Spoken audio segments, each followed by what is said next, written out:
one creature above all others has haunted our imagination.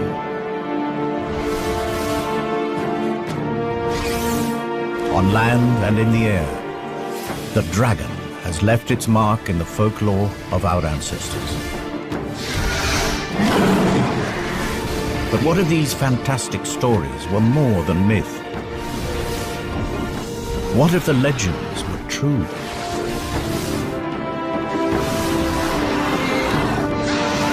This is the story of a unique family that survived from the time of the dinosaur to make a final stand in the Middle Ages.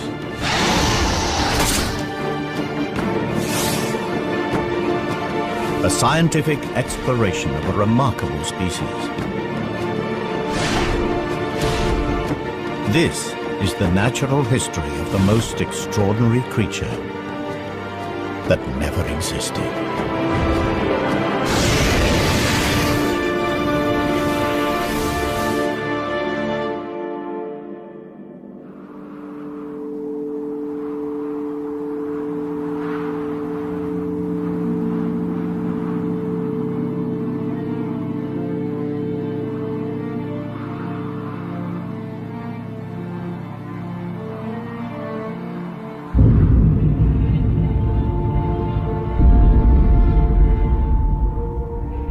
The Cretaceous period, a time when the world was ruled by the most fearsome predator that ever walked the earth.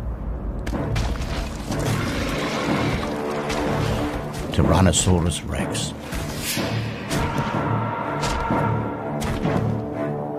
The T-Rex has been forced to this remote place from his usual hunting ground.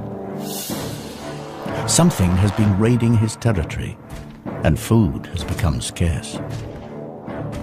He hasn't eaten for days.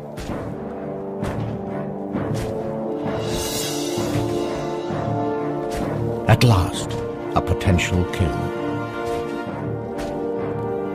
But the T-Rex is cautious. He has never seen a creature like this before.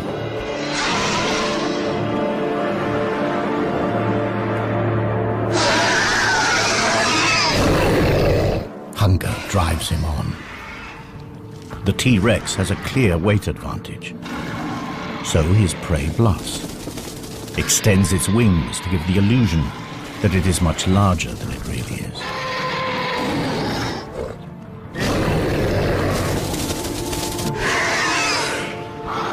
But the T-Rex isn't buying it. So the creature tries a different tack.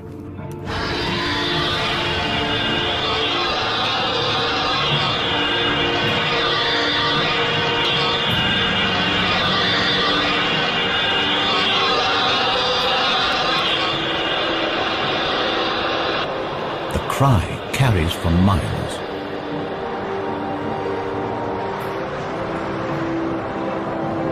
To this predator's sensitive ears, the sound is incredibly painful. But the T-Rex is still not deterred. And up here, there's nowhere to hide. But it is the T-Rex, not his prey, that is fatally exposed. They are not alone.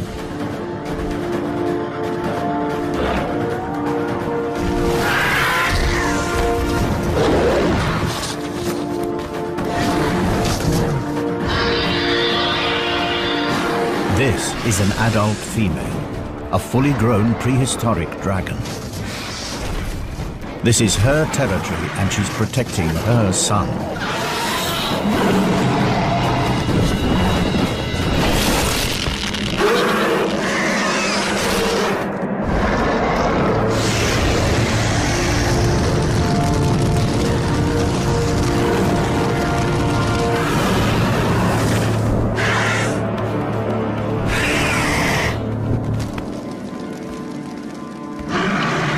The Tyrannosaurus will not last the night.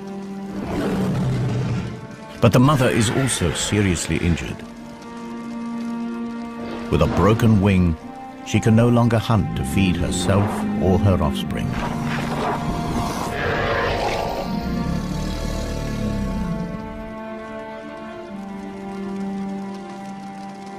But 65 million years from now, the T-Rex's skull will inspire a theory in the mind of a brilliant young paleontologist.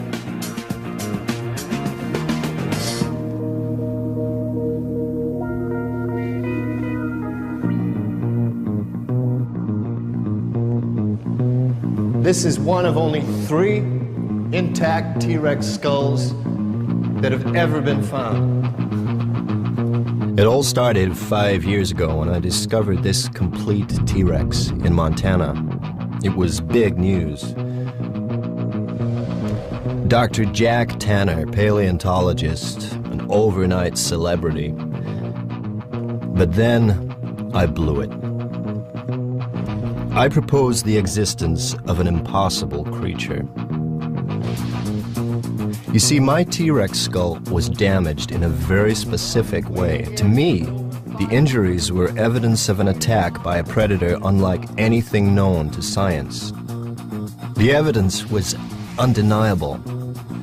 So I tried to get others to see things my way. The nature of these marks suggests that this skull was punctured by 3 sharp objects in an arc. It's a talon formation. But I don't believe that these puncture wounds actually killed the Rex. The real death blow is here. See?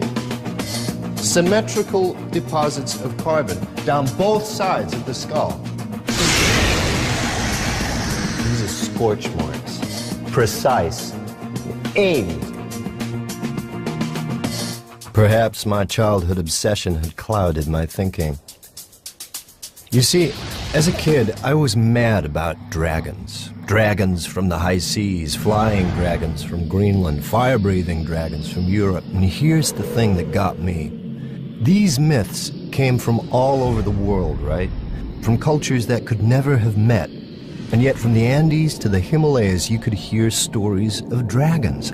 How? Here's a kid's best guess, because the stories were real. Last week, guess what? Out of nowhere, the Dragon Man is thrown a lifeline, another find. Not Montana this time, but on a Romanian mountain.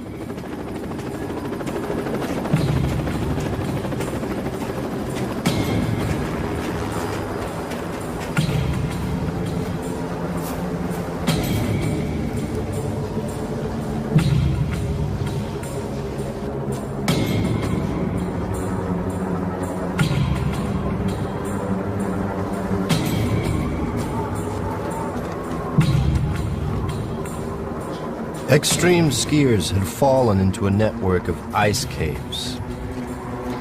They found something horrific.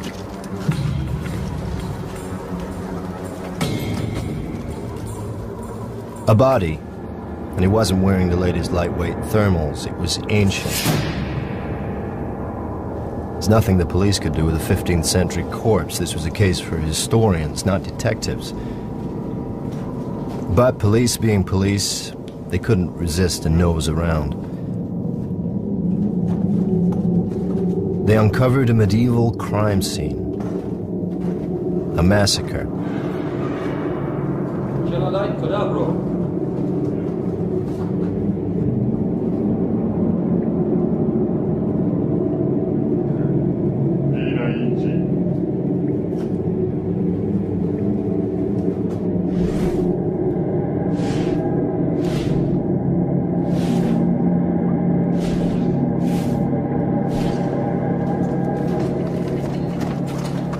They moved deeper into the cave and soon wished they hadn't.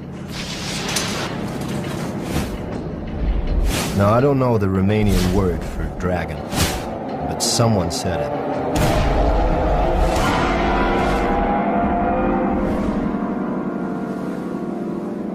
So the Romanians contact the museum in London. Is this thing a hoax or what?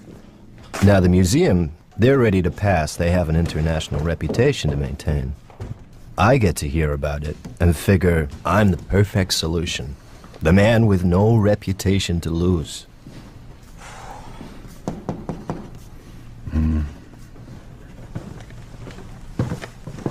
Have you seen the pictures? Every head of department has seen the pictures. And? Well, the museum's been formally asked by the Romanian authorities, in the strictest confidence, to help with this find. It's got them in quite a state. They don't know what they've got, and neither do we. Can I go? On the museum's behalf?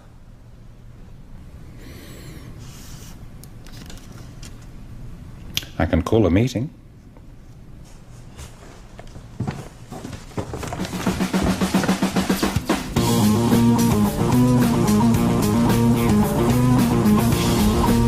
So here I am, with two of the museum's rising stars who see me as a bad career move. We've got strict orders. If this thing's of any interest, get it shipped back to London. If it's a hoax, make our excuses and leave. If news gets out, I'm the fall guy. Either way, I lose. Unless, by one chance in a million, it's not a hoax. Maybe then I get my reputation back.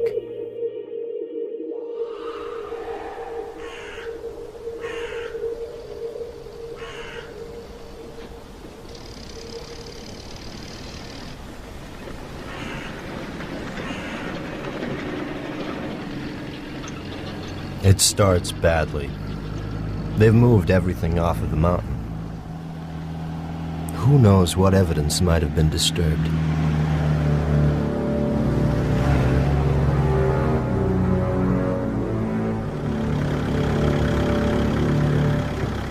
So we're in the backwoods, at a makeshift mortuary in an overgrown shed.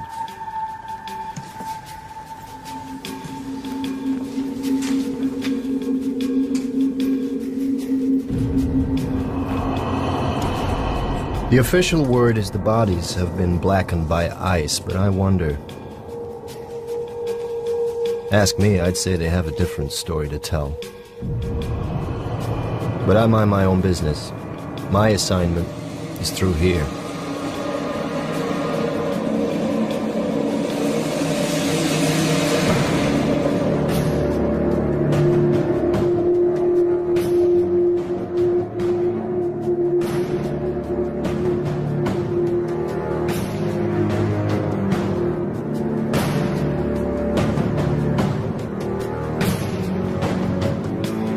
Nobody said anything about a whole carcass. It's massive. I can see why the Romanians were cagey. I should be too, if I had any sense. This has got to be a hoax. Hasn't it?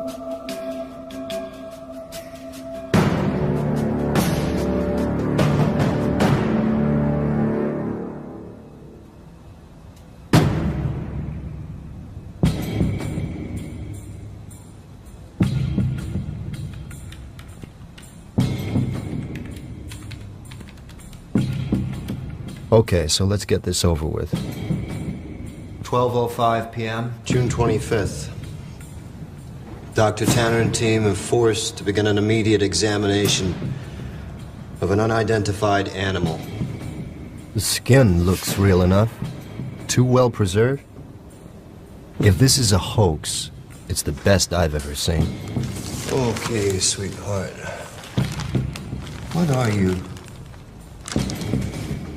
The hide is scaly. It has a tail. Now, both suggest that this is some sort of reptile, and yet there are two limbs visible ending with what appear to be talons.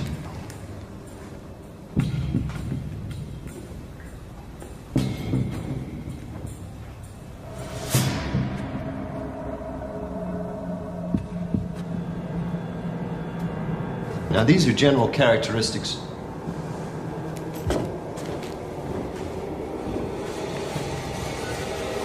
Characteristics of powered flight.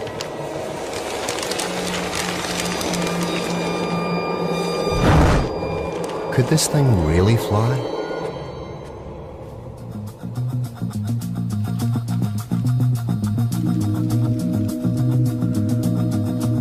It's too heavy for these small wings.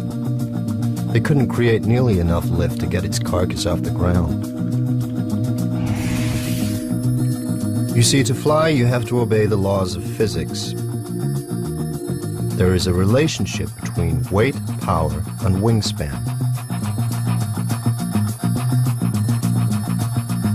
Wing measurements give us a wingspan under 20 feet. It's not enough. This creature looks built to fly. It's got all the parts, but at the moment they just don't add up.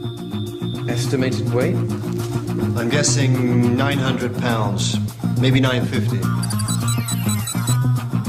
He's not gonna like this. Don't tell me. The wing-to-weight ratio is way out. Couldn't fly, right? It's too heavy. A creature with wings that can't fly. That spells trouble. 2 weeks have passed since his mother saved him from the T-Rex, and the young dragon is in trouble. His mother is dead. The injury to her wing proved fatal. He cannot fly, and with no one to hunt for him, he too will die. The smell from his mother's carcass is attracting scavengers. For the moment, they're just pterosaurs. But who knows what other creatures may pick up the scent. This dragon lost his mother at a critical moment. Somehow, he has to teach himself to fly before it's too late. And if he does get airborne, it will be thanks to one of nature's most astonishing feats of engineering. This just gets stranger by the minute. Internal scans show a massive heart. That's typical of flying creatures. Those chest muscles would need large quantities of oxygen-rich blood. Your bones are perfectly designed for flight, too. The internal structure is very specialized. It's honeycombed. You see this lightweight structure in bird skeletons. Their bones are strong, but still light enough for flight.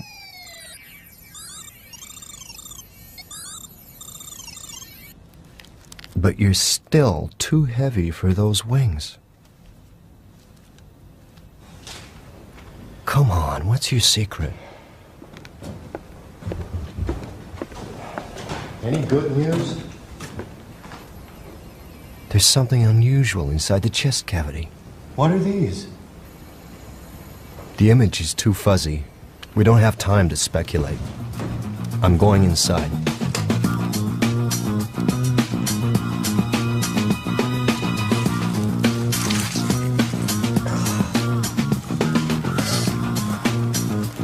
The plot thickens.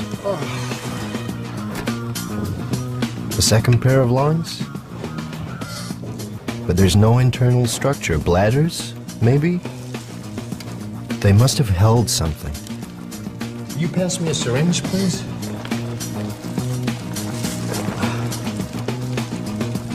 Here.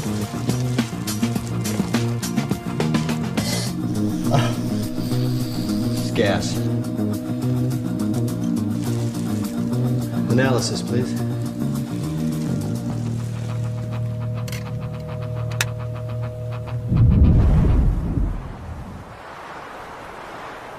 Unable to hunt, the young dragon exploits the only food available to him. His mother's meat will keep him alive for a few days. But if he can't fly, he can't hunt. His future looks bleak. Yet, even in death, his mother may still help him. In their gut, all creatures contain bacteria that help them to break down food.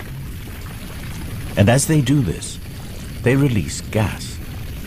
But the bacteria inside dragons are unique, and the gas they produce is special. It is channeled into 2 storage chambers, the dragon's flight bladders.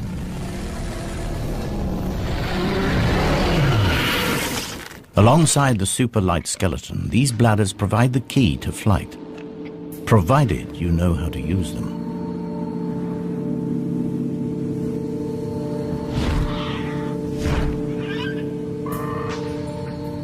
This young dragon will have to learn fast. The scent of his decomposing mother has attracted the most dangerous creature imaginable. An aging male dragon. Its broken horns and dull markings betray a dragon at the end of his days, and this is bad news for our juvenile. Continuous battles over territory mean that most males never reach old age. But this dragon is still around. He's a survivor, and he's hungry.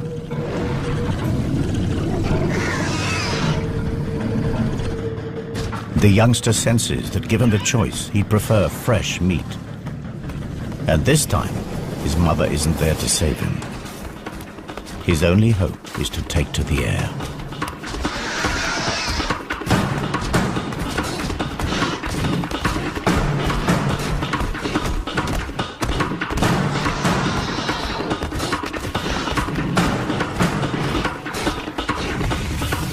Okay, gas composition, predominantly hydrogen.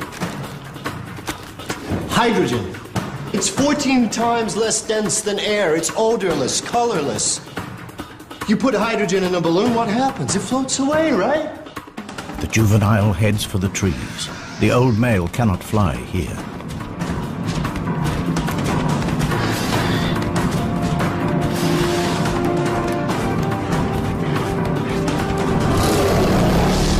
Inside, the young dragon's body is working overtime.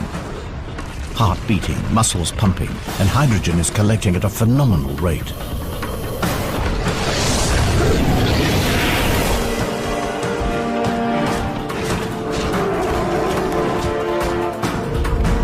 Fully expanded. What would you say is the cubic capacity of one of these things? 15 cubic feet. There are two. That's 30. 30 cubic feet. A pump full of hydrogen. What kind of lift does that give us? Not quite there, but maybe.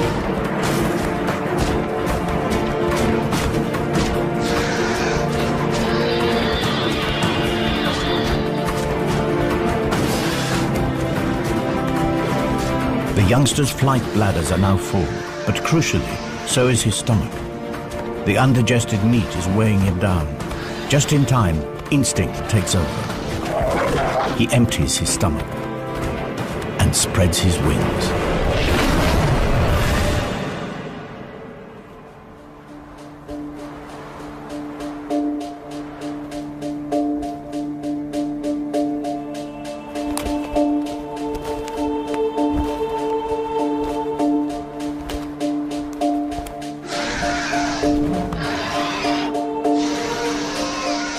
Exhausted, the old male abandons the chase.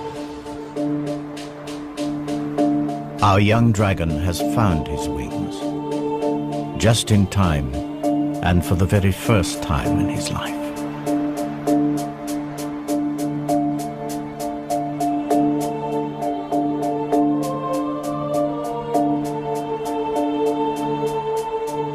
Analysis suggests it's to be confirmed that maybe, just maybe, this creature could fly.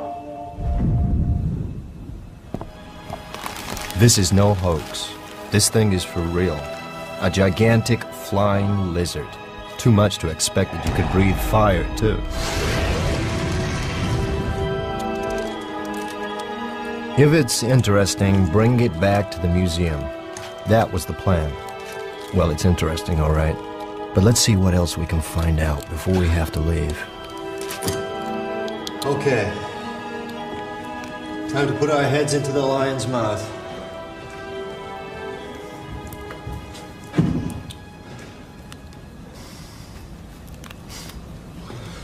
Well, it's clearly a carnivore. A formidable predator. What's going on here? You've got incisors for ripping meat, and molars, grinding teeth. Stingrays have the same kind of teeth for crunching rock-hard shells. What would a meat-eating predator want with teeth like these?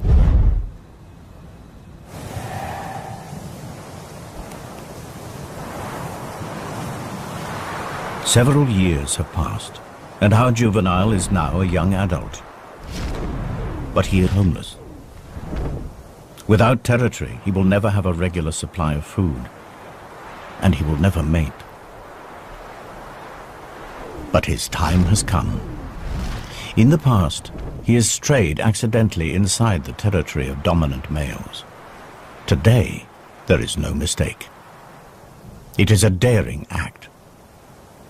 Half of all young males are killed in territorial battles.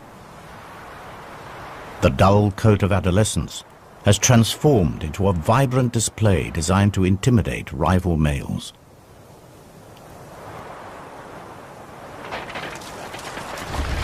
But before he makes himself known, he takes on stores of a rare and valuable mineral found at the heart of every dragon territory. He is preparing for the fight of his life. And these rocks will hold the key.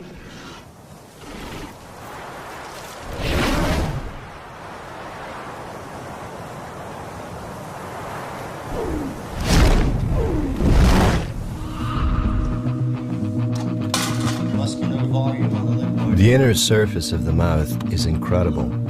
It's almost armor-plated. Now this is something I've definitely seen before. A fleshy valve at the back of the throat. This flap is very similar to the false palates found in crocodile throats. Crocs use it to stop their lungs from flooding while holding prey underwater. It's a very distinctive shape, and come to think of it, I think I've seen fossils of this somewhere. This is a highly specialized structure. Can you scout the excavations and dig sites, museums, see if anything like this bone has popped up anywhere else? Or maybe it's an adaptation. Maybe it wasn't used to prevent water flooding the lungs. Maybe it's to prevent a backdraft of fire from burning the throat. Boy, when you say it out loud, does it sound lame. It doesn't look like fire ever came out of this creature's mouth. There's no carbonized food residue, no signs of charring whatsoever. It's as if all the tools are here, they just haven't been used. Perhaps it didn't breathe fire at all. Well, maybe you're right.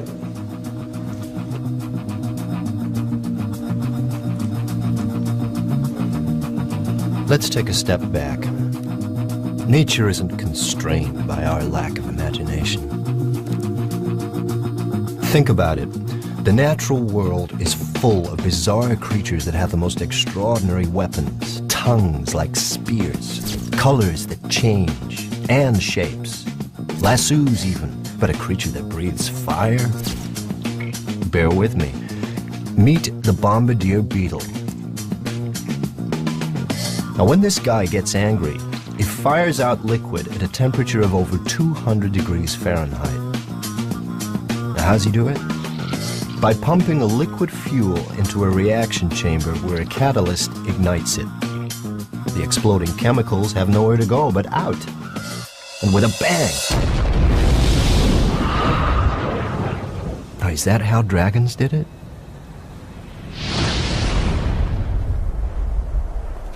In the heart of his territory, the resident dragon, the alpha male, blasts a warning into the air. It signals that he is fit, healthy, and confident enough to waste precious fire on a display. The message is not lost on our young challenger.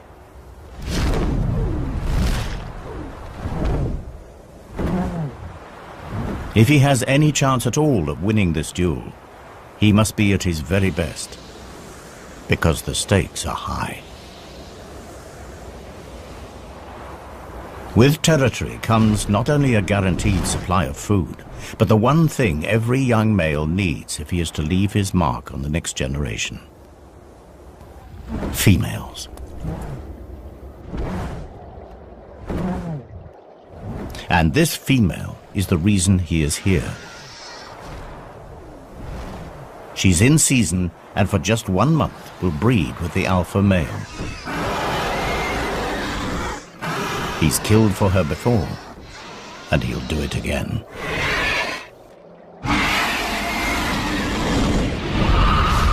Okay. Back to basics. What do we need to produce fire? We need fuel, and we need something to light it with, an ignition system. We need a light, combustible material. Like gas?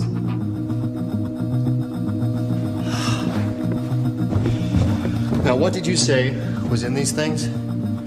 Hydrogen and methane? How could I have been so stupid? I need a light.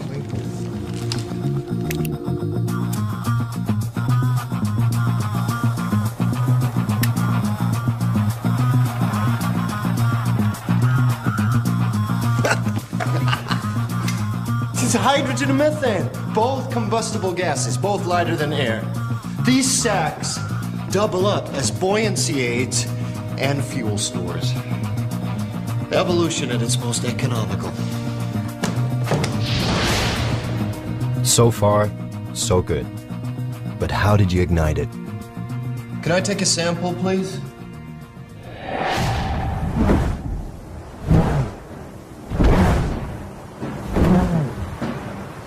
The alpha male is an experienced warhorse. With nothing to prove, he's lost the bright colors that mark out the young challenger.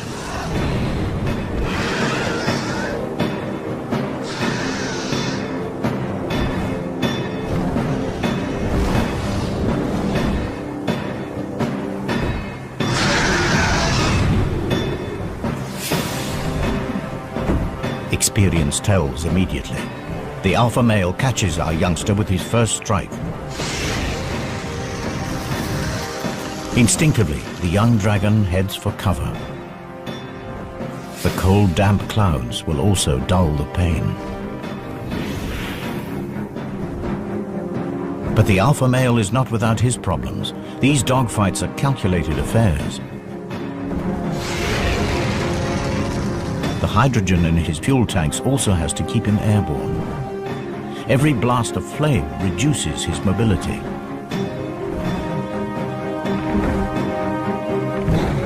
The challenger appears to accept defeat. He heads for the territorial boundary. It seems that now his best hope is to escape with his life. The alpha male drives on. He would rather finish him now, but he has misjudged his young opponent. The youngster is faster, more agile, and crucially, he has a full payload to burn. Wouldn't you know it? That sediment on the creature's molars, it's rock, with particularly large traces of platinum. Platinum is not just a precious metal, it's also a catalyst. Like our old friend the bombardier beetle, fuel needs an ignition system. And when platinum combines with oxygen and hydrogen, it combusts.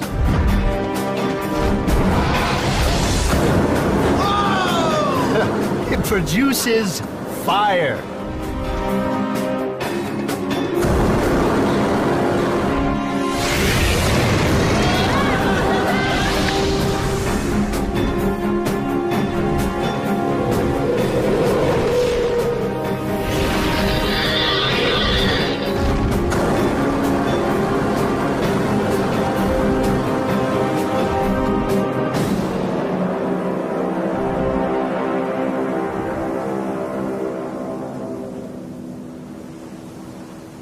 Our young pretender has triumphed.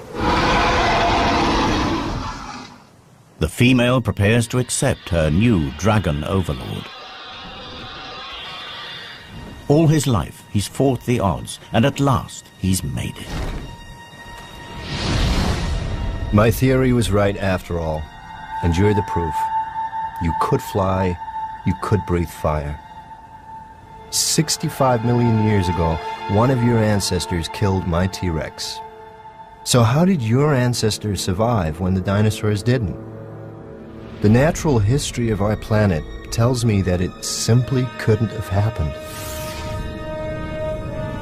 65 million years ago, at the peak of our dragon's success, a curtain comes crashing down on the Cretaceous period.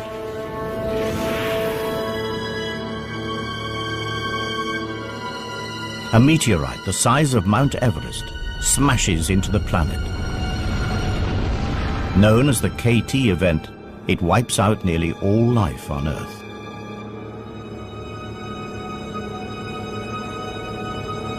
But somehow your species did survive. How?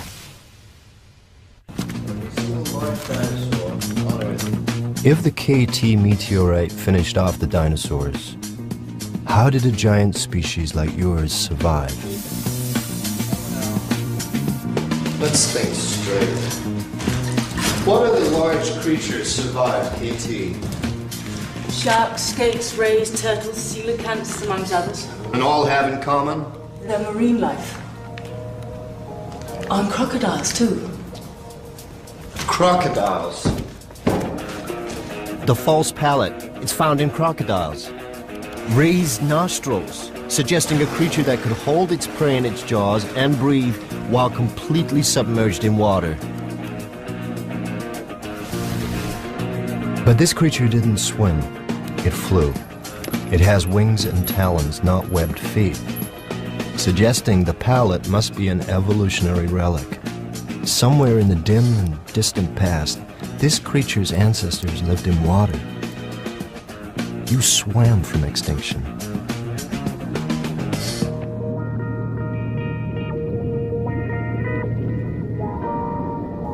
Water did indeed provide dragons with the escape route from one of the deadliest events in the Earth's history. But not the prehistoric dragon. The land-living dragon was indeed wiped out. But it was not alone. The dragon family had another branch. At the time of the KT catastrophe, the prehistoric dragon had a cousin, the marine dragon. Both species were descended from a common ancestor, but they followed very different evolutionary paths.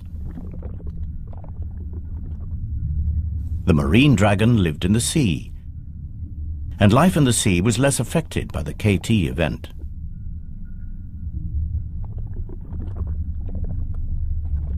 As they evolved, their flight bladders became swim bladders.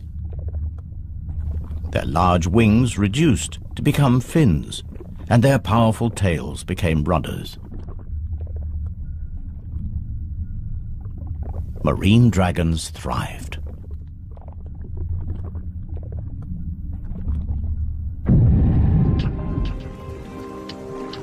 Then, as global temperatures rose and the land recovered, some marine dragons returned to shallow waters.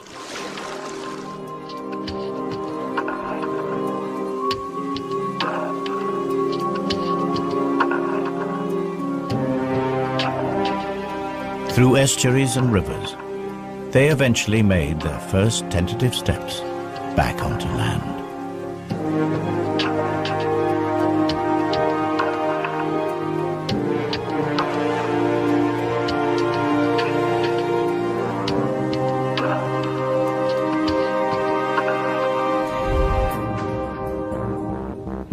The sea serpent.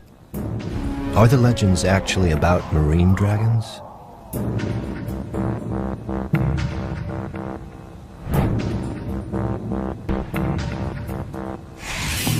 That false pallet, guess what? Looks like it's turned up at a dig site. This could be our missing link. Well, what kind of environment are we talking about? Forest. What kind of forest? Bamboo. I knew I'd seen the pallet before. It was in that excavation in China. I thought it had been from an extinct branch of crocodilian. Turns out to be much more exciting. So the water dragon came back on land and evolved into new species, at least one of them in Asia. Forest dwelling. What would you be like? Well, in Chinese mythology, dragons are low-slung, elongated, slender. The kind of body one would expect from an animal that's recently adapted from water. Was it really suited for life in a forest?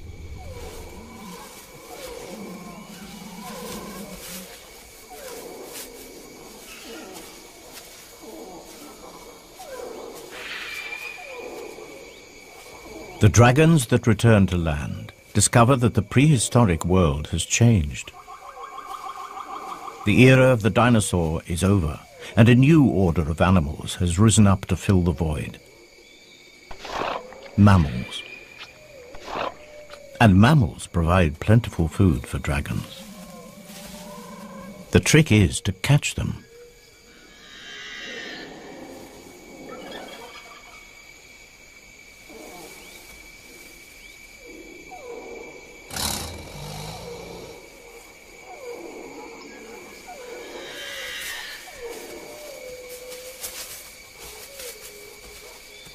The superb camouflage and silent movement has made this dragon all but invisible in the bamboo forest.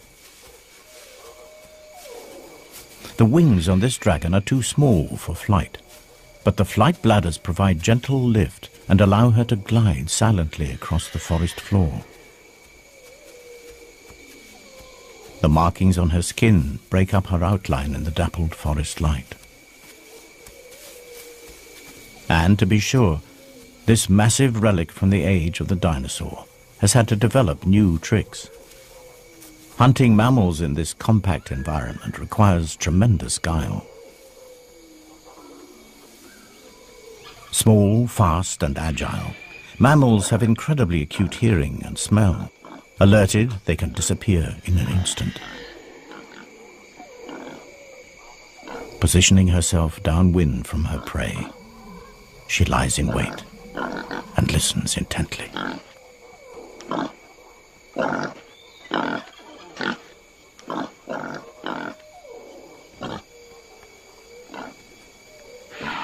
But she's not ready to strike just yet.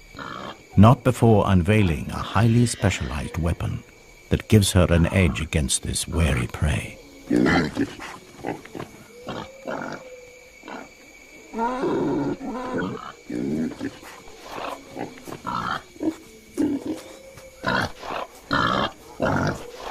The forest dragon has developed a remarkable behavioral strategy. Mimicry.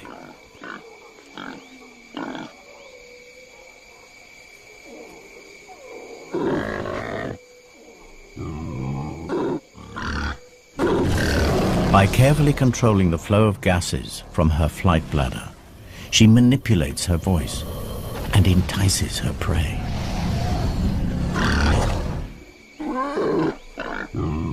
But her hunt is disturbed.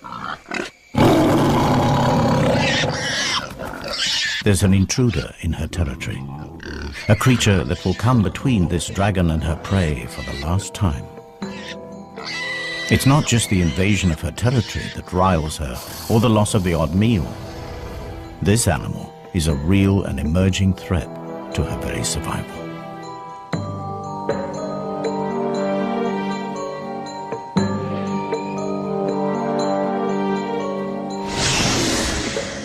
A glide is the best her stunted wings allow. But she has the scent now and is determined to finish things.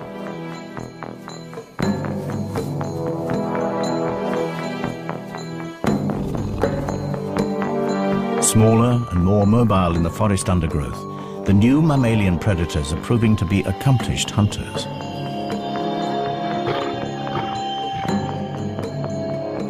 Left alone, these predators will outcompete her for food, and she would starve.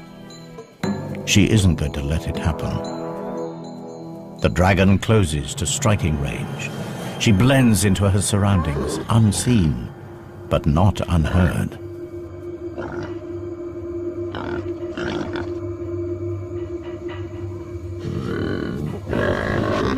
The sound is not a warning to go away, but an invitation to come closer. The tiger senses a meal.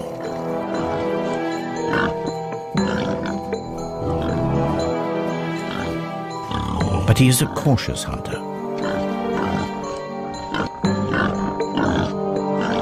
The dragon tries a subtle change of pitch.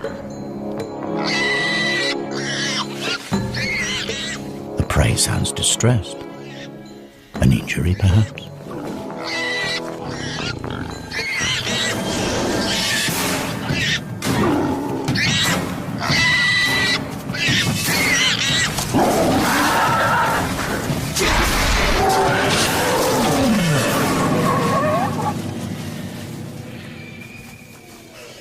The tiger falls for it hook, line and sinker.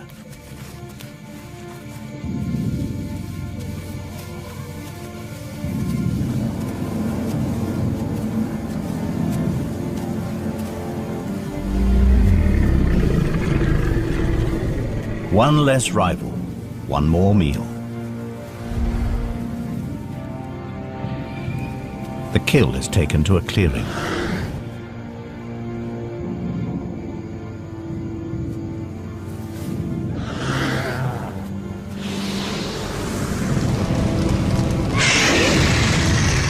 The forest dragon has adapted its ancient weapon into a culinary tool. Cooked meat is far more easily digested. But the flames draw another mammal near. A species that will prove a far greater threat to her survival.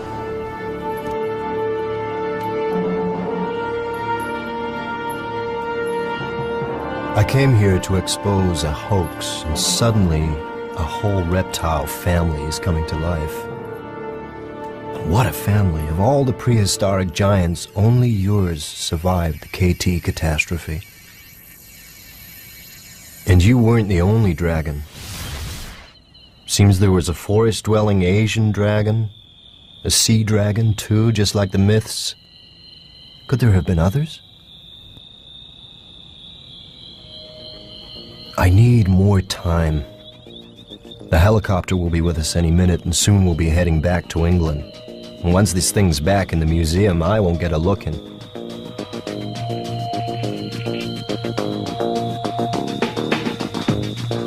Until then, we'll keep scanning.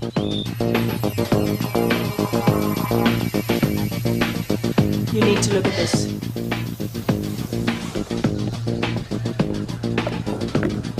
I've just noticed these fragments here. What are they? Crushed ribs? No, the rib cage is totally intact. But they're bone fragments, right? What are they? That explains the weird proportions.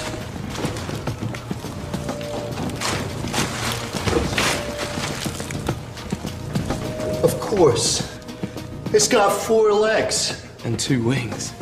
6 limbs.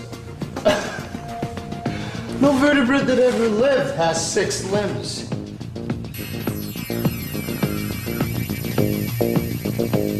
It's true. Every land-based vertebrate on the planet has 4 limbs. Front feet, back feet, arms and legs. And airborne creatures too. Feet and wings. They all have 4 limbs. But not this dragon. It's got 6. It can't be a fake. Not now. But if those legs are for real, then they'll show up in its DNA. Oh my. Now that's some freaky mutation.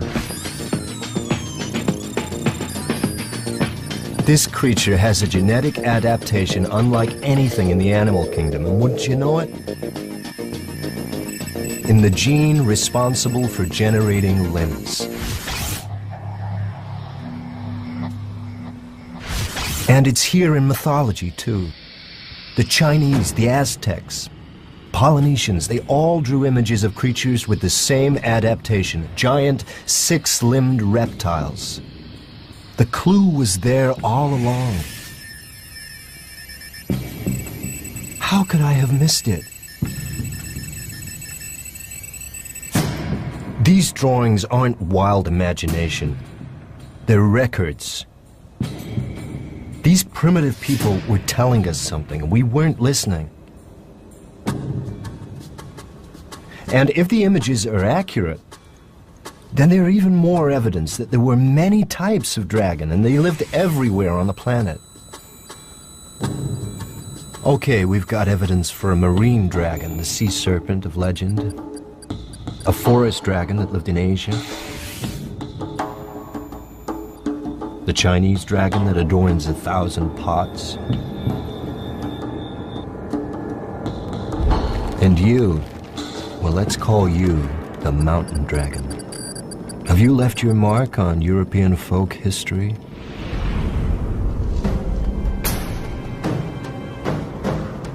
Romania, Dragon iconography.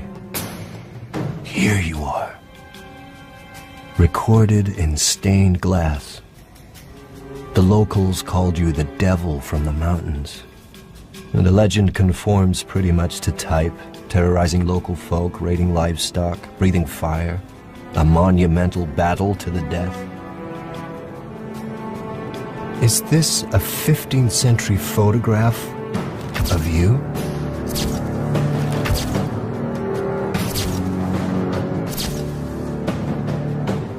So the local farmers gave you a name, the Mountain Devil. And what kind of devil were you? We're down to the wire. They'll be moving the body out any minute, and I'll have to leave with it. One last check. Could we have missed something? What's that in the heart? That's something embedded in the right atrium. That's not organic matter.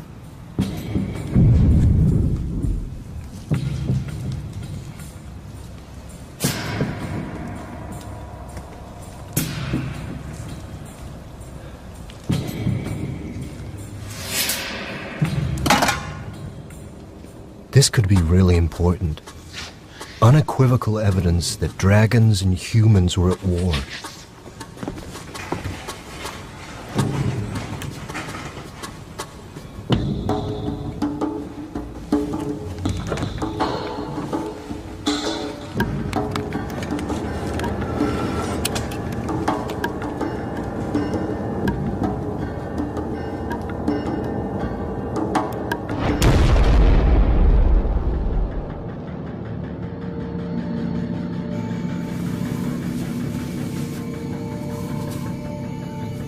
Throughout the age of mammals, dragons survived.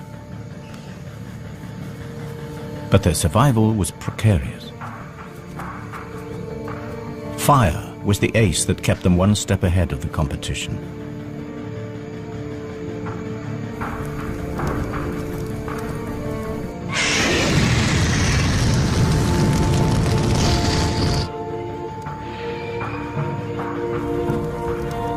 But in time, a new mammal emerged, small, vulnerable, but supremely intelligent.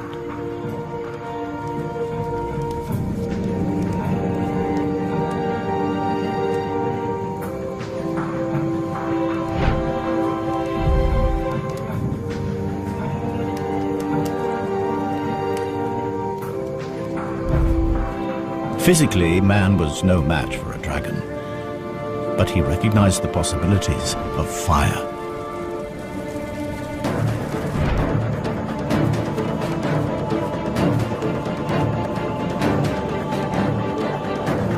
With fire, mankind could clear forests for farmland, mold metal into savage weapons. In the evolutionary blink of an eye, mankind was pushing the most deadly predator in the natural history of our planet to the verge of extinction. They had turned the dragon's most potent weapon against them.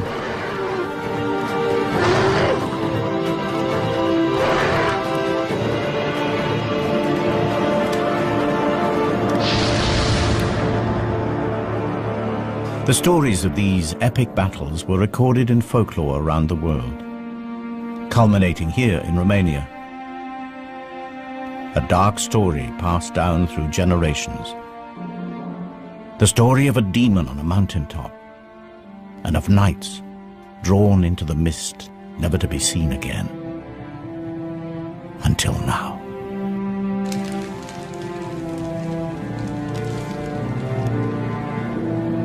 Humans and dragons, mortal enemies.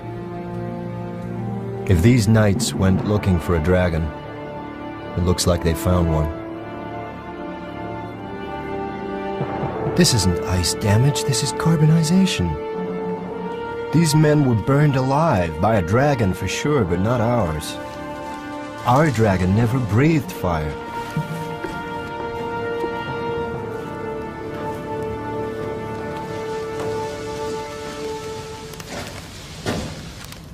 We haven't finished yet. Yes, we have. Look.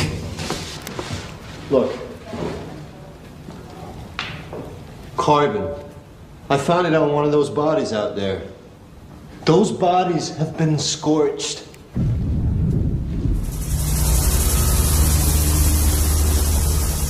They're right, of course. It's the find of the century, and we can't risk it turning to mush. But the mountains are calling me. What did those men find up there? They're ready for it!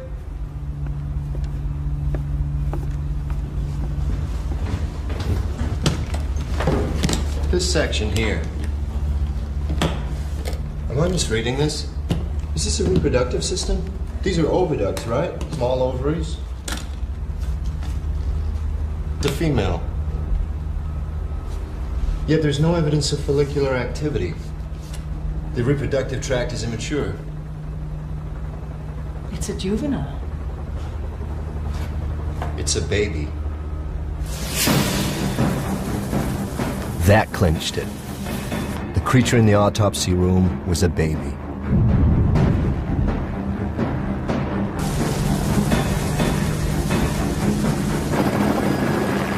The cave wasn't just the scene of a random crime. It was a nest. The local myth is starting to sound remarkably like an accurate verbal account of a real event. The knights weren't killed by our dragon. They were killed by an adult, perhaps defending its young. A dragon corpse can tell us how their bodies worked, but a nest, it can tell us so much more, how they lived. My guess, up in those mountains, we'll find evidence for a dragon family. Tanner is about to unravel a medieval tragedy. It is the 15th century, and a mountain dragon is under threat.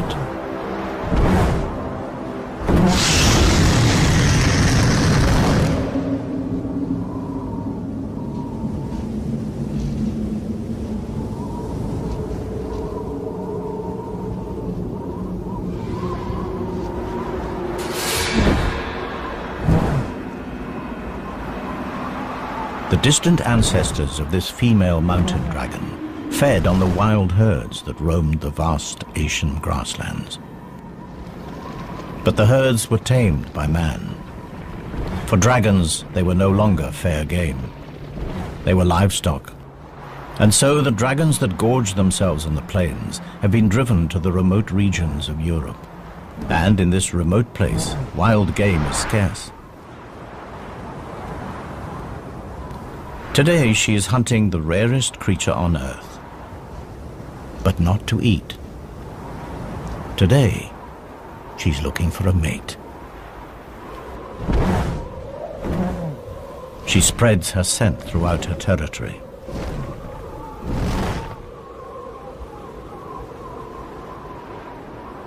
Strong winds carry the pheromones south.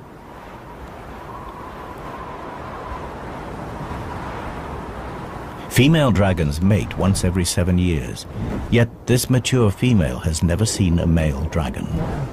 Nevertheless, every year when she comes into season, instinct commands her to play out the rituals of attraction.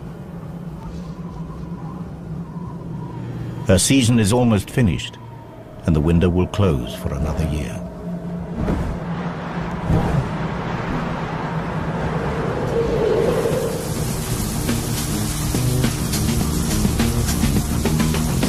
Another change of plan.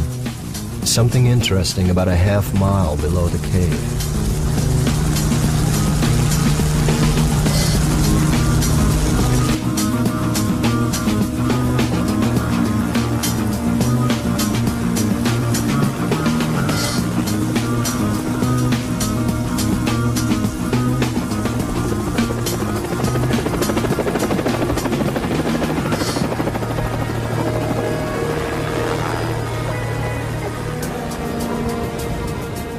The melting snow has revealed unusual features on the rock. Now, to the casual observer, they could be anything, perhaps the result of some odd geological process, but me, I've got fire on my mind. And these rocks look like they've been scorched.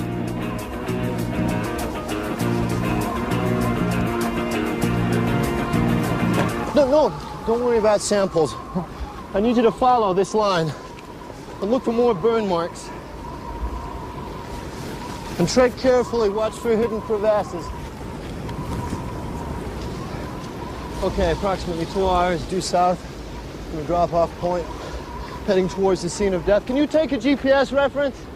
Okay. Evidence of discoloration of the rock.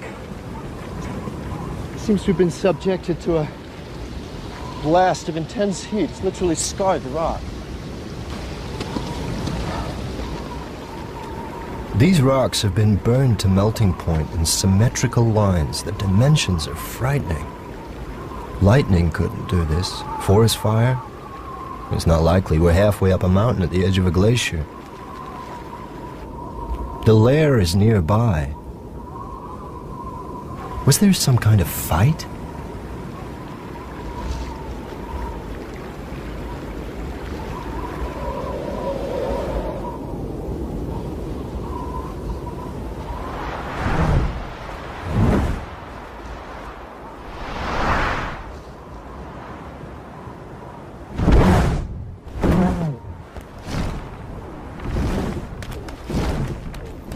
The female returns to her den. A network of caves melted into dense glacial ice. Despite the cold temperatures outside, in here the temperature is relatively warm. Like an igloo, the thick walls retain heat. But the mountain dragon has another line of defense against the cold. From her marine ancestor, she's inherited a blood protein that prevents her tissues from freezing. It has proved vital to her species as they are forced into increasingly inhospitable habitats. Soon it will be autumn, and her metabolism will slow as she prepares to hibernate through the bitter winter.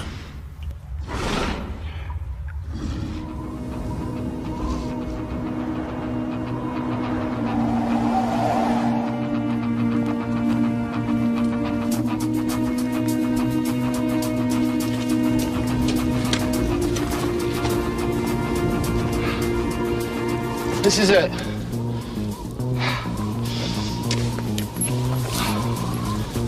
Why would you choose such a remote, inhospitable place to live?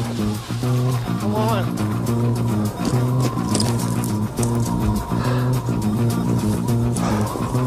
Well, the police have done their job. Now it's our turn. Set up ultrasonic mapping and grid digital tiles of all the surfaces. We need to get a clear picture of what this place looked like 600 years ago. Can you begin excavation of the floor and the walls? Any extra forensics that we may have missed that may give us some clues as to the nature of the creature? I'm on it.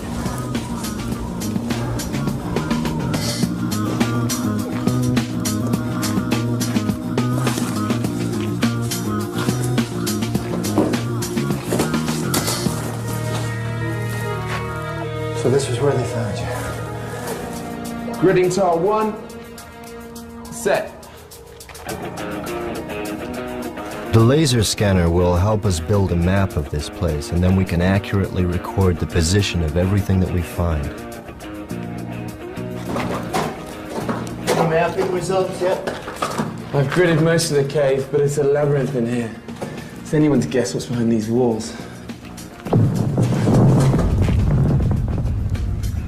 Glacial movement.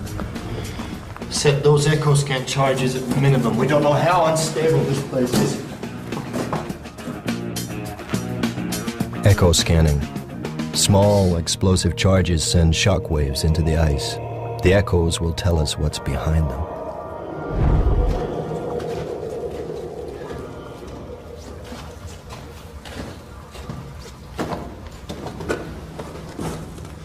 What is it? I'm not sure. I know what this is. Dragon poop. Looks like organic matter. Beautifully preserved. Good work. Okay, bag it.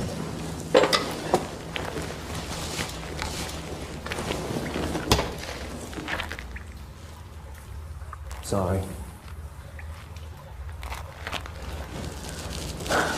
Evidence of bone shards. And look, these look like fruit stones. Date stones? Not many date palm trees in the Carpathians 600 years ago. It's possible that she strayed, but it's more likely that this is the feces of another. So the next question, why would you travel such an immense distance across the continents and the climates? What could possibly attract you to this place? Whatever dumped this had its last meal in a much warmer place. Somewhere a long way from here.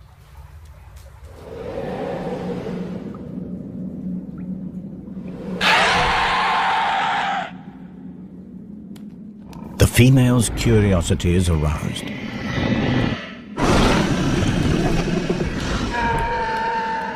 It is a sound she has never heard before, yet somehow it seems eerily familiar.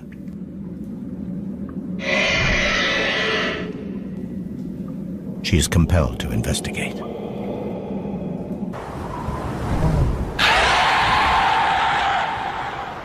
Against all odds, a male mountain dragon has picked up our female's scent.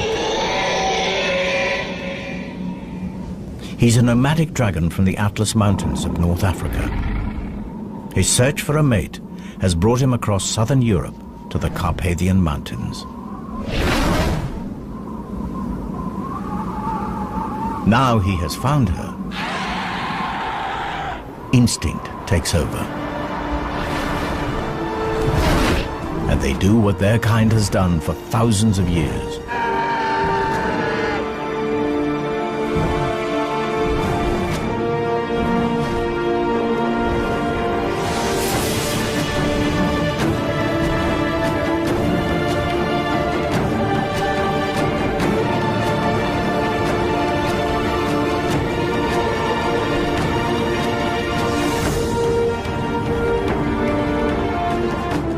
It is a courtship ritual that is as perilous as it is spectacular.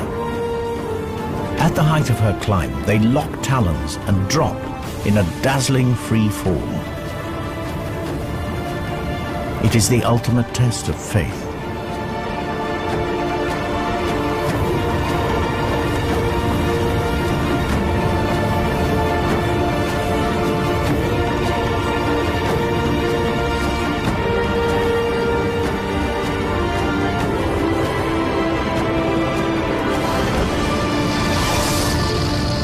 Scorches in the mountain rock serve as mute testimony to a spectacular and successful dragon mating, and a species on the verge of extinction that finds hope in a new generation.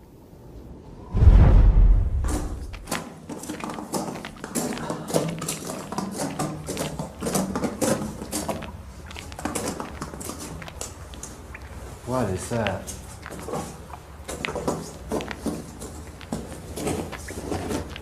The initial investigation team must have had a lot on their minds. They sure overlooked this.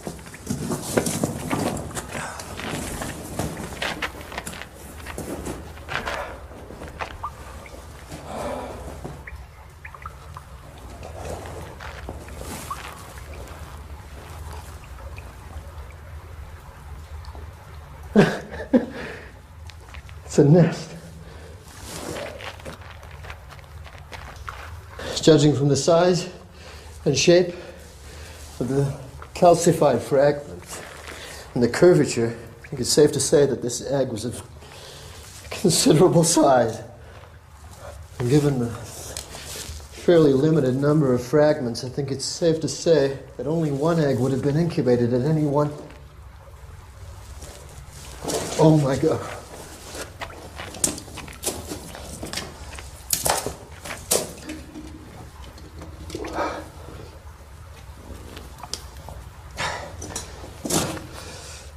Two eggs in a clutch. But only one of them made it.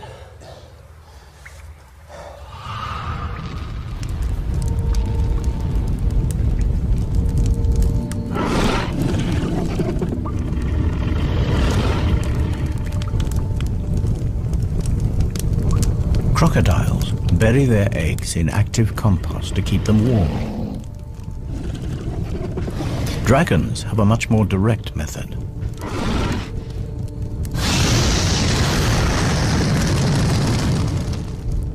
The eggshells have heat-resistant properties that can withstand intense temperatures. In fact, without this searing heat, the dragon chicks inside would die of cold.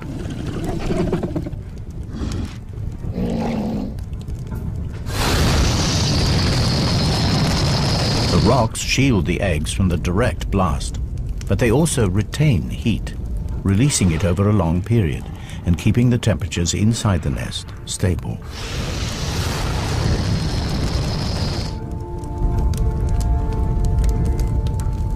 If she is to become a mother, careful and constant temperature control is essential over the long incubation period.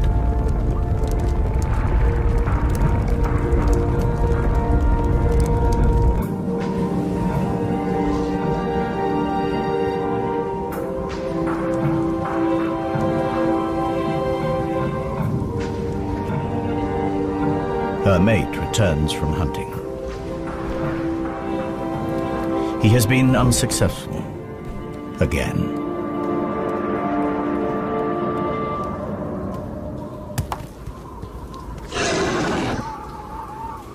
After mating, female dragons become aggressive, deeply defensive when any creature approaches the nest, even a mate.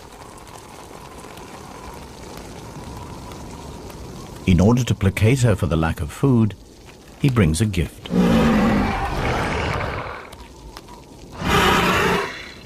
Another rock for the nest.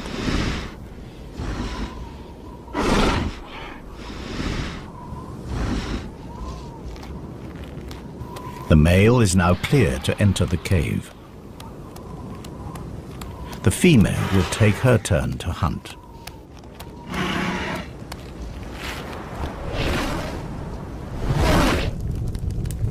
Now the male has responsibility for the nest. Special sensors in his tongue allow him to check the temperature. If the eggs fall below 60 degrees, the chicks will die.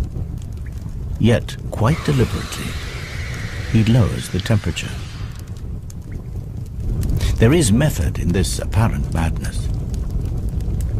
Just like crocodiles, the temperature in the nest will determine the sex of the offspring.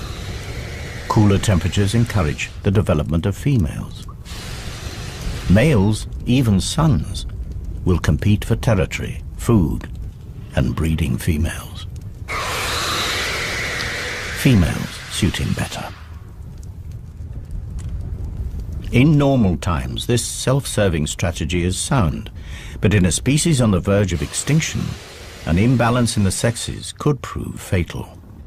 Should anything happen to him, this tiny group is finished.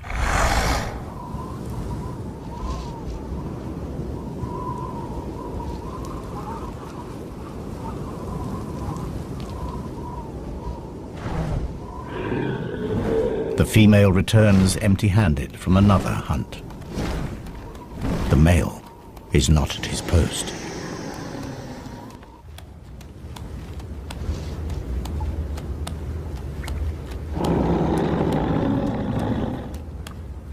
Something is very wrong. The male has let the incubation temperature drop dangerously low.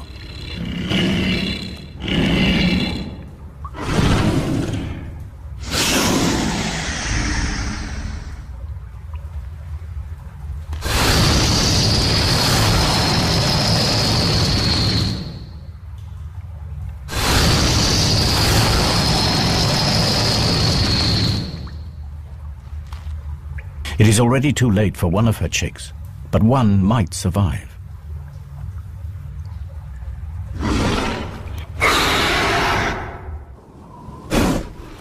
The male senses trouble and makes his escape.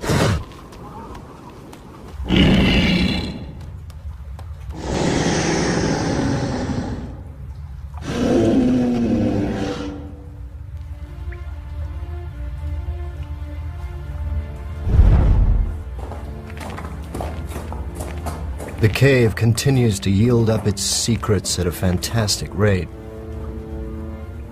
Bones from a domesticated sheep. You are preying on local livestock. Silly girl, you are playing a very dangerous game.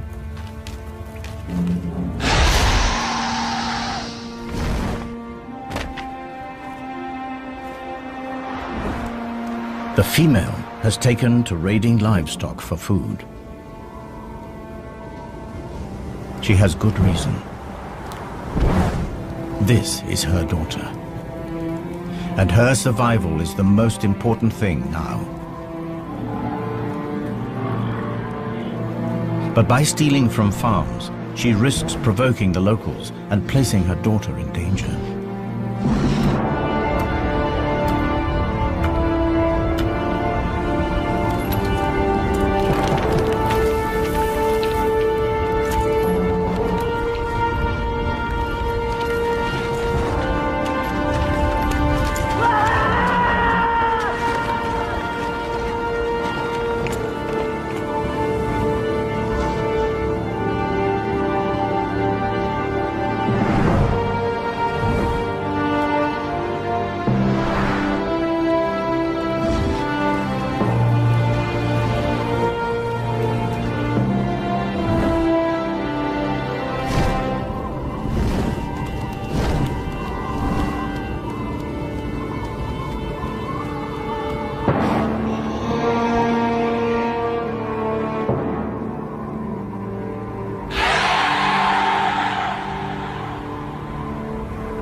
Unaware of the price on her head, the female dragon continues to equip her daughter for the future. She is passing on the secret of fire.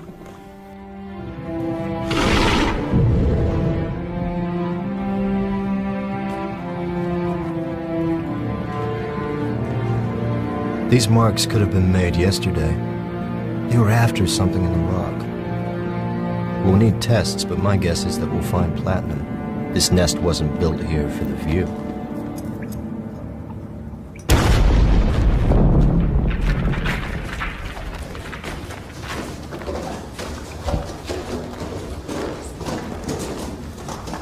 I've got the results through. Yes, look, one chamber through here. There's a second chamber behind us here. And there's a third chamber right over there. 3 chambers. We've only got time to go into one, so what do you want to do? I have no idea. Wait a minute. What's that? There's something on the rock.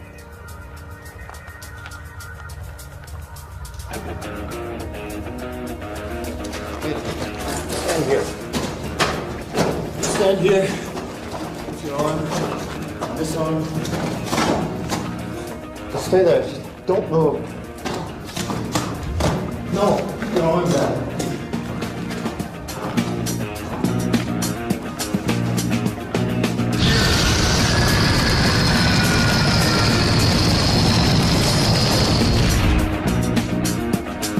Whatever created that blast mark came from behind this wall. Set up the rover. We're going in here.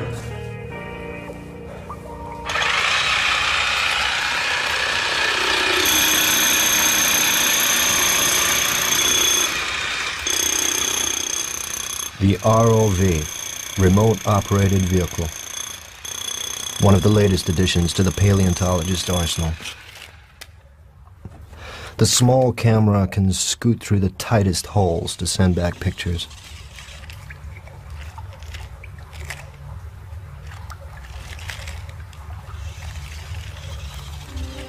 Padre nostro, Signore, sia santificato il tuo nome. venga a tuo regno, sia fatta la tua volontà, come in cielo e così in terra. Dacci oggi il nostro pane quotidiano.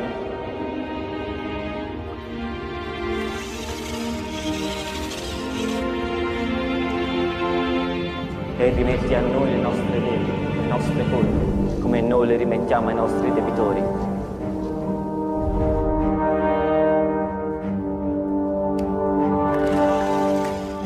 E non ci indurre in tentazione, ma liberaci dal male. Amen.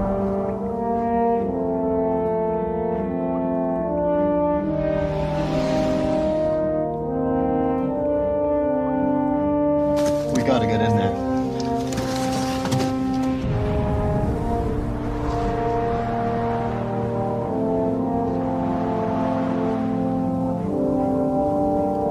After feeding, mother and daughter bask in the sun's warmth. Their wings soak up heat like solar panels.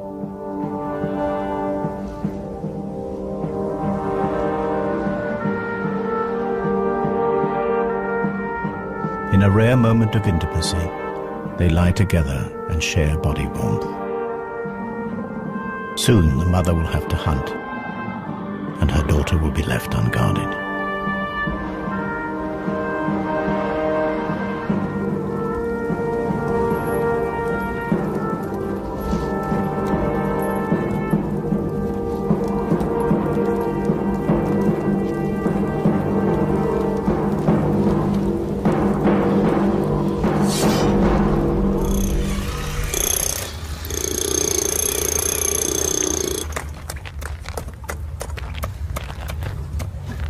The nights in the mortuary weren't alone.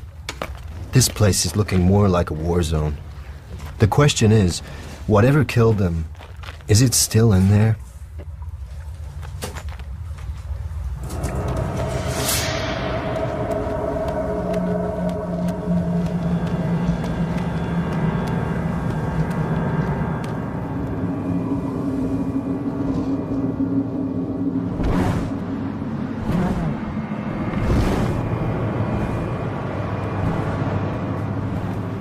With summer drawing to a close, the dragon is desperate to fatten herself and her baby before they hibernate. And in her desperation, she has all but cleared the local farms of livestock.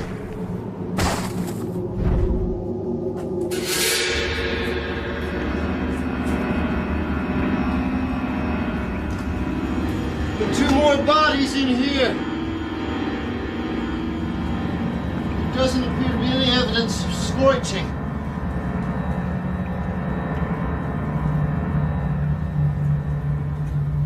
I'm getting closer.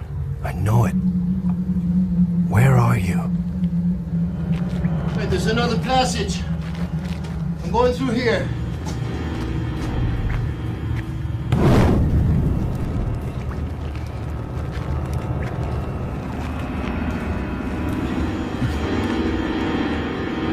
Once man and dragon lived side by side.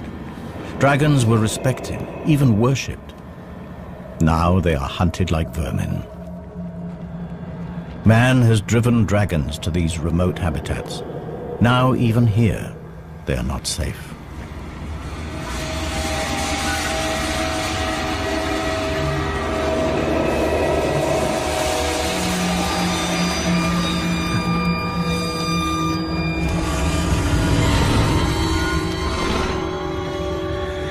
Without the ability to breathe fire, this immature youngster is vulnerable. But her assassins were reared on stories about their terrifying weaponry.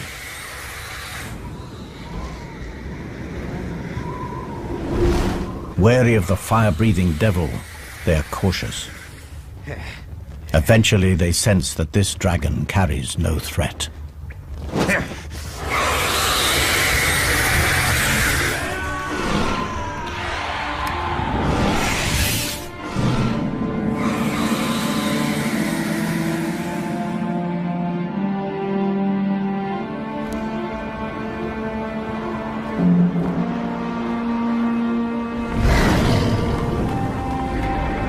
The mother returns. Too late.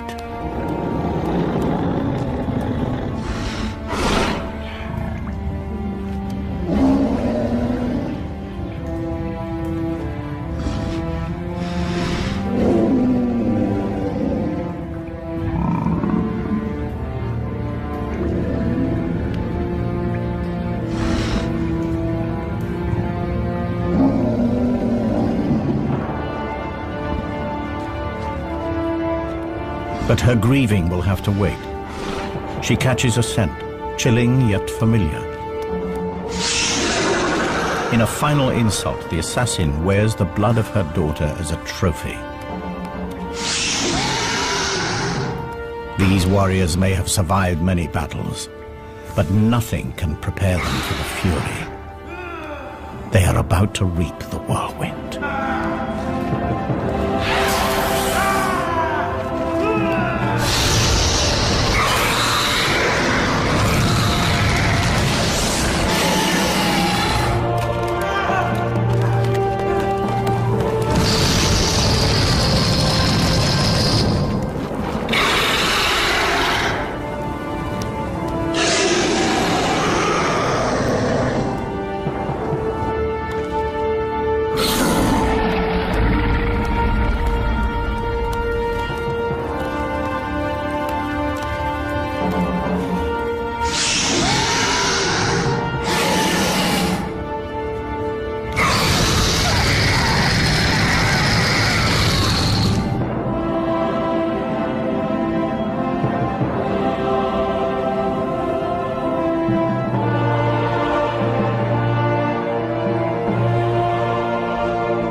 Like higher mammals, dragons invest many years in rearing their young, and like those mammals, they feel loss.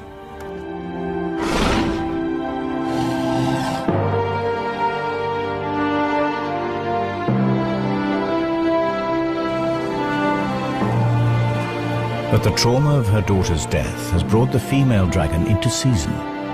She may still be mourning, but her body knows that to survive, she must mate again.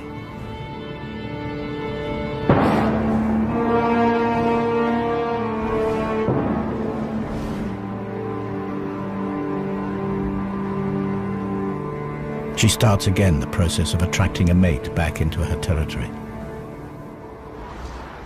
She displays the armor from her daughter's assassins. Dragons are naturally attracted to reflective objects. It is a long shot, but perhaps a glint might catch his eye. The chances are that he's no longer alive. There's nowhere left to hide.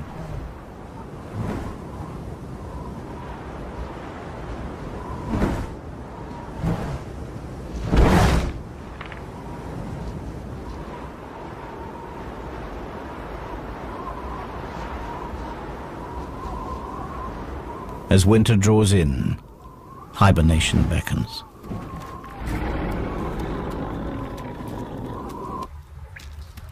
She'll have to survive the winter on her meager reserves of fat. Her body temperature drops dramatically and she goes into suspended animation.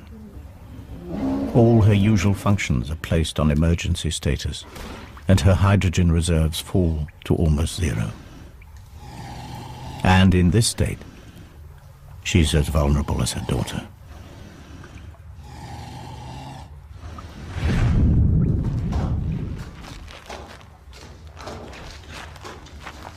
Where are you?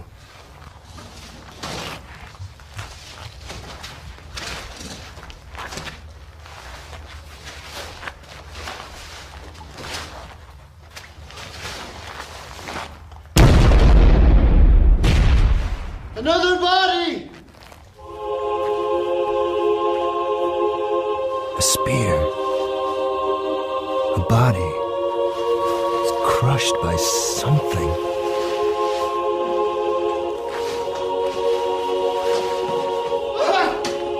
I found a wing! It shoots!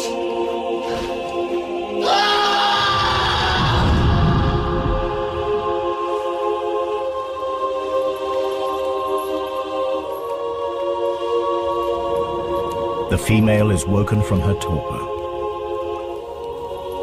More men have made the climb to her lair. This time they are better prepared. Mercenaries paid by the local farmers to settle a score.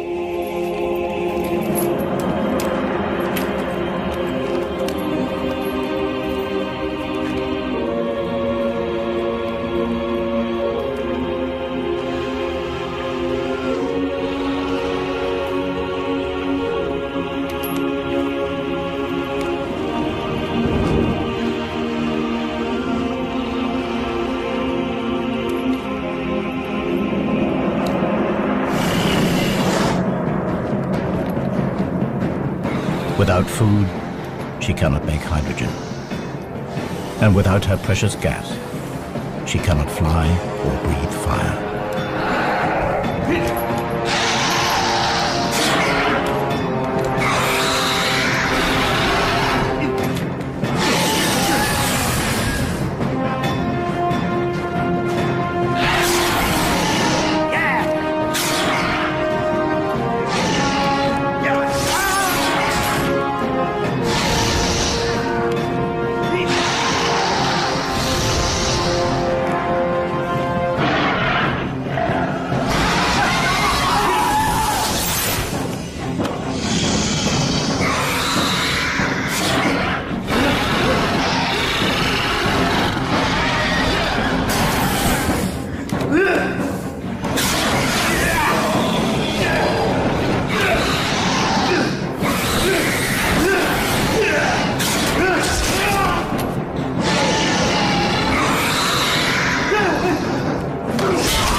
Over the years, the cave was sealed by snow and ice, and the bloody battle frozen in time.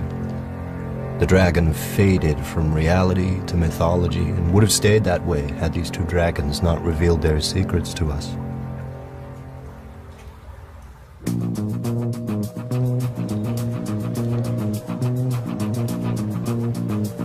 I left the museum with my reputation in pieces. I return with the story to end all stories, and evidence that will rewrite natural history.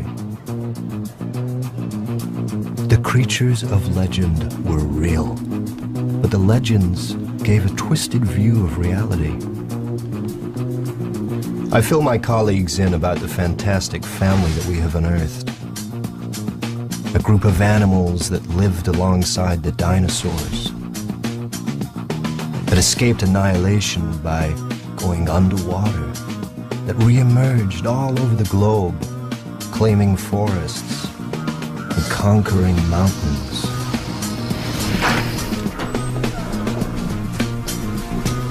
But I can tell that they're not listening. They want to see the evidence firsthand. And who can blame them? This way. And goggles on, please.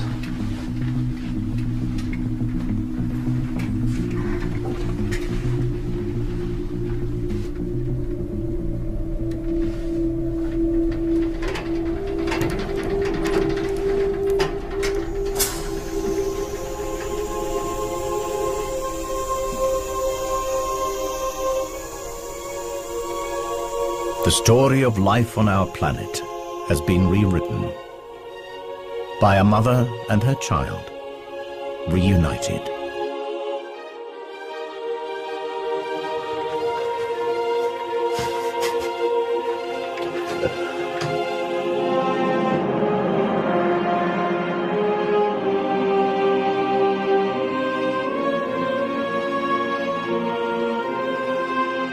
And that's what we have here.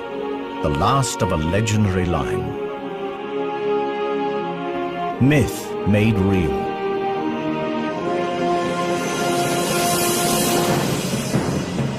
The myth of a sheep stealer. The reality of a mother struggling to feed her young. The myth of a vicious beast. The reality of survival at any cost. The myth of knights that climbed a mountain to slay a dragon. The reality, persecution and extinction. Now every dragon myth from around the world begs the same question. Were they real too? And the most important question of them all, were these really the last dragons?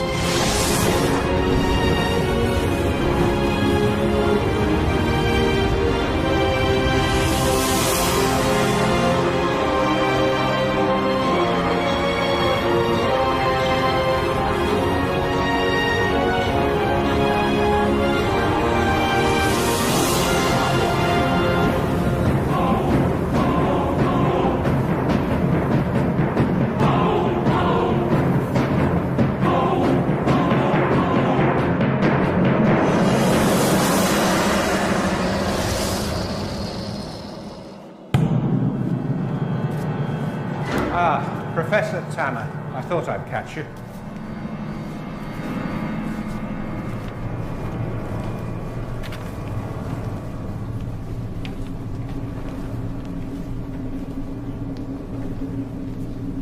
These were taken 2 months ago.